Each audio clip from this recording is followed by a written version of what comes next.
ನಮಸ್ಕಾರ, ವೆಜ್ ರುಚಿಗೆ ಸ್ವಾಗತ. ಬರ್ರಿ ಇವತ್ತು ಒಂದು ಅಗ್ದಿ ಸರಳ ಆಲೂ ಡ್ರೈ ಮಾಡೋಣಂತ. ಭಾಳ ಸರಳ ಇದು ಚಪಾತಿಗೆ, ಪೂರಿಗೆ, ರೈಸ್ಗೆ ಎಲ್ಲದಕ್ಕೂ ಸೂಟ್ ಆಗ್ತೈತಿ. ಆಮೇಲೆ ಭಾಳ ಸಿಂಪಲ್ ಇಂಗ್ರೀಡಿಯೆಂಟ್ಸ್ ತೊಗೊಂಡು ನಾ ಮಾಡೀನಿ. ಇಲ್ಲಿ 1-2 ಚಮಚ ಎಣ್ಣೆ ಹಾಕೋರಿ. ಹಾಕೊಂಡ್ಮೇಲೆ ಎಣ್ಣೆ ಕಾದ್ಮೇಲೆ ಅದಕ್ಕೊಂದು 2 ಚಮಚ ಜೀರಿಗೆ ಹಾಕೊಳ್ಳಂತ. ಸಾಸಿವೆ ಹಾಕೋಬೇಡ್ರಿ, ಸ್ವಲ್ಪ ಕಹಿ ಕಹಿ ಅನ್ನಿಸ್ತೈತಿ. ಅದಕ್ಕೆ ನಾವು ಓನ್ಲಿ ಜೀರಿಗೆ ಹಾಕ್ಕೊಂಡೇನಿ ಇಲ್ಲಿ.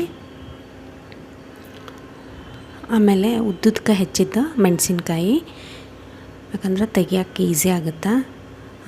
ಸೊಪ್ಪು ಹಾಕೋತೀನಲ್ಲ, ಅದ್ರ ಸಂಬಂಧ ನಾನಿಲ್ಲಿ ಉದ್ದುದ್ದು ಹೆಚ್ಚಿ ಮೆಣಸಿನ್ಕಾಯಿ ಹಾಕ್ಕೊಂಡೀನಿ. ಆಮೇಲೆ ಒಂಚೂರು ಬೆಳ್ಳುಳ್ಳಿ, ಆಮೇಲೆ ಸಣ್ಣಗೆ ಹೆಚ್ಚಿದ್ದ ಮೆಂತ್ಯ ಸೊಪ್ಪು ಹಾಕ್ಕೊಂಡೀನಿ ನಾನಿಲ್ಲಿ. ಇದನ್ನ ಚೆನ್ನಾಗಿ ಎಣ್ಣೆಯೊಳಗೆ ಹುರ್ಕೋರಿ. ಹುರಿದ ಮೇಲೆ ನಂತರ ಸಣ್ಣಗೆ ಹೆಚ್ಚಿದ್ದ ಆಲೂಗಡ್ಡೆ ಹಾಕೋಬೇಕು. ಇದೇನಿಲ್ಲ, ಎಣ್ಣೆಯಾಗ ಹುರ್ಕೋಬೇಕು. ಇದನ್ನು ಸ್ವಲ್ಪ ಹುರಿದ ಮೇಲೆ ಒಂಚೂರು ಅರಿಶಿನ ಪುಡಿ, ಇದನ್ನೆಲ್ಲ ಚೆನ್ನಾಗಿ ಮಿಕ್ಸ್ ಮಾಡಿರಿ. ನಂತರ ಇದಕ್ಕೊಂಚೂರು ಉಪ್ಪು, ಸಕ್ಕರೆ, ಆಮೇಲೆ ಲಿಂಬೆಹಣ್ಣು ಹಾಕಬೇಕು. ಉಪ್ಪು, ಸಕ್ಕರೆ ನಿಮಗೆ ಇಷ್ಟ ಇಲ್ಲ ಅಂದ್ರೆ ಬಿಡ್ಬೋದು.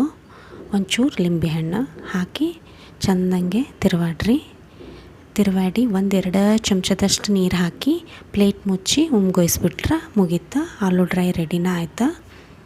ಈ ಚಾನಲ್ ನಿಮಗೆ ಇಷ್ಟ ಆಗಿತ್ತಂದ್ರೆ ಒಂದು ಲೈಕ್ ಮಾಡಿರಿ. ಭಾಳ ಇಷ್ಟ ಆಗಿತ್ತಂದ್ರೆ ಕಮೆಂಟ್ ಮಾಡಿರಿ. ಏನಾರೇ ನಮ್ಮದು ಇಂಪ್ರೂವ್ಮೆಂಟ್ಸ್ ಬೇಕಾಗಿತ್ತಂದ್ರೆ ಅದ್ರದ್ದು ಕಮೆಂಟ್ಸ್ ಮಾಡಿರಿ, ನಾವು ತೊಗೊಳಕ್ಕೆ ರೆಡಿ ಇದ್ದೀವಿ. ಆಮೇಲೆ ಭಾಳ ಇಷ್ಟ ಆಗಿತ್ತಂದ್ರೆ ಸಬ್ಸ್ಕ್ರೈಬ್ ಮಾಡಿರಿ. ಈ ರೆಸಿಪಿ ನಿಮಗೆ ಲೈಕ್ ಆಗಿತ್ತಂದ್ರೆ ನಿಮ್ಮ ಫ್ರೆಂಡ್ಸ್ಗೂ ಶೇರ್ ಮಾಡಿರಿ. ನೋಡಿರಿ, ಇಲ್ಲಿ ಆಲೂಗಡ್ಡೆ ಬೆಂದೈತಿ, ಪಲ್ಯ ರೆಡಿನ ಆಗ್ಬಿಡ್ತು. ದಿಢೀರಂತ ಪಲ್ಯ ರೆಡಿ ಆಗ್ಬಿಡುತ್ತೆ. ಎಲ್ಲದಕ್ಕೂ ಬೆಸ್ಟ್ ಕಾಂಬಿನೇಷನ್ ಇದು. ಒಮ್ಮೆ ಟ್ರೈ ಮಾಡಿ ನೋಡಿರಿ. ಧನ್ಯವಾದಗಳು.